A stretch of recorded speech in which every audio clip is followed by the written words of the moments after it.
Hello friends, welcome to Creative Medicine. In this lecture, we will learn about. Hello friends, let us now learn about the medial longitudinal fasciculus and parapontine reticular formation and how does this act. So this is the first eye, this is the second eye. Okay, this is the left eye, this is the right eye. Okay, so this is actually the lateral rectus, medial rectus. This is medial rectus, this is lateral rectus. Okay, now if you see, there is number one, this lateral rectus is activated by the sixth nerve nucleus. Okay, abducent nucleus. Whereas medial rectus, we will see only once. Okay, so this so we are seeing about this side. Movement is on this side. Okay, if the movement is to the left. Okay, if the movement is toward the left eye lateral rectus will get activated by the sixth nerve nucleus, whereas right eye medial rectus will get activated by the third nerve nucleus. Right, it should get activated by the third nerve nucleus. Okay, now this is the midline. Okay, third nerve nucleus. Now, one important thing here is in the third nerve nucleus, both these should act together. For both these to act together, we need something called as parapontine reticular formation. Where do you see parapontine reticular formation? It is seen here, both the side. Okay, parapontine reticular formation. This will send impulses to the sixth nerve nucleus ipsilaterally, whereas it will send impulses contralaterally to the median longitudinal fasciculus, and this median longitudinal fasciculus will activate the third nerve nucleus. Okay, so if there is parapontine reticular formation, this will activate the sixth nerve nucleus ipsilaterally and median longitudinal fasciculus contralaterally. So what does this parapontine reticular formation is doing?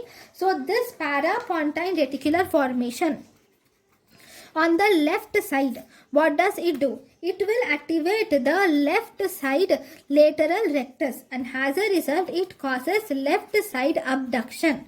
Okay, this will also activate right side medial rectus and it causes right side adduction. Okay, by activating the right side medial rectus, it causes right side adduction. Okay, this is left parapontine reflex, and as a result, what is this doing? Because of this, the eye is looking to the left side, so this will cause left gaze.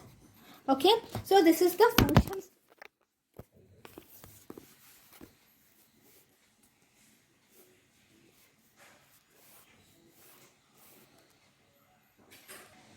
So this is the main function of left parapontine reticular formation. Now we will have to see about the defects. Okay, now first, where are the lesions? Where do I put the lesions? There are two types of lesions, one MLF lesions and parapontine lesions. Okay, so first, whenever there is MLF lesion,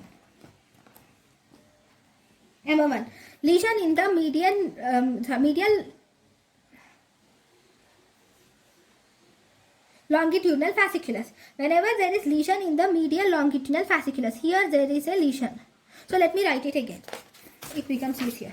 So first we have, this is the eye. This is the right eye. Sorry, this is the right eye. This is the left eye. Okay. Now this left eye, we have two rectuses, that is lateral rectus, and then we have medial rectus. Then we have, this is medial rectus. This is lateral rectus. Now for the left sided gaze, the medial rectus will have innervation to the third nerve nucleus, and this is this lateral rectus will have innervation to the sixth nerve nucleus. Okay, then we have parapontine reticular formation is present. So here, this is the midline. So here you will have parapontine reticular formation. Okay, this parapontine reticular formation will activate the ipsilateral sixth nerve, and it will also activate the contralateral medial longitudinal fasciculus, which will activate the third nerve. Now the question is, if there is a defect in the medial longitudinal fasciculus, what happens? Number one, whenever there is a lesion in the medial longitudinal fasciculus here. Okay, first we will see the right sided medial longitudinal fasciculus is defective. Okay, right MLF is defective. If there is defect in the right side medial longitudinal fasciculus, that means the third nerve palsy. Okay, because there is third nerve palsy, there is medial rectus will undergo palsy, and as a result there will be no adduction of the right eye. Number 1. Number 2, because of third nerve palsy, because of this being not inhibited, the parapontine reticular formation will activate the sixth nerve little more than the required.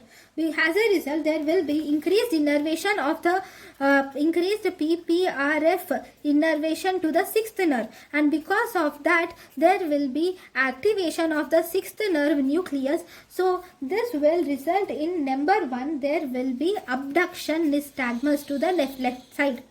There will be abduction nystagmus to the contralateral side. So there is no adduction on the right, that is ipsilateral loss of adduction will be there with contralateral.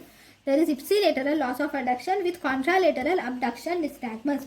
This has a result, what is happening? The gaze, because of this there is no adduction on the right eye. Okay, right eye there is no adduction, so right eye is normal. Whereas the left eye there is abduction nystagmus. So whereas the gaze is towards the left eye, so there is left gaze is seen. So here in the left gaze only this is not working properly. So there is left gaze palsy. Okay, so this is left gaze palsy. Okay. Right. So this is medial longitudinal fasciculus lesion. Then there is something called as 1.5 syndrome. What is this 1.5 syndrome? This is seen whenever there is defect in two things. Okay, there is something called as 1.5 syndrome. In this 1.5 syndrome, there is one important thing. That is, there is on the same side ipsilateral MLF lesion with parapontine reticular formation is also defective. That means there is defect in both medial longitudinal fasciculus and parapontine reticular formation. So whenever there is loss of both parapontine reticular formation and medial longitudinal fasciculus on the same side. See, if there is, see on the one side we will see that left side, okay, or right side, any side, ipsilateral. I'll write it as ipsilateral MLF lesion. Whenever there is ipsilateral medial longitudinal fasciculus lesion, there is ipsilateral third nerve palsy. So as a result, there is ipsilateral adduction. Okay, on the same side there will be loss of adduction. Now, what about the parapontine reticular formation? If there is ipsilateral parapontine reticular formation lesion, so whenever there is parapontine reticular formation, this will actually activate the ipsilateral sixth nerve nucleus. Okay, and it will also activate the contralateral third nerve nucleus. Right? So, as a result, there will be ipsilateral abduction. Okay, because this is not activated, this activation is not happening. So as a result, this ipsilateral abduction is lost. And in the contralateral third nerve nucleus, the contralateral adduction will be there. So this is also lost. So if you see the eye, and if there is right side MLF lesion with parapontine reticular formation is defective, that means this is the right eye, this is the left eye. So, right side medial longitudinal fasciculus is defective. That means right side adduction is lost. So, this adduction is lost. Okay, right side adduction is lost. Then what else is lost?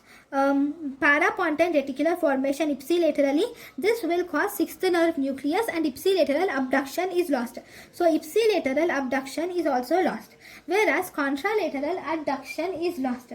So, contralateral adduction is lost. That means on the left side, abduction, this is actually present. So, here there is loss of 3 movements. So, as a result, the complete one eye adduction and abduction is lost, and half of the other eye is lost. So, we call it as 1.5 syndrome. Thank you. Thank you, and thank you for watching.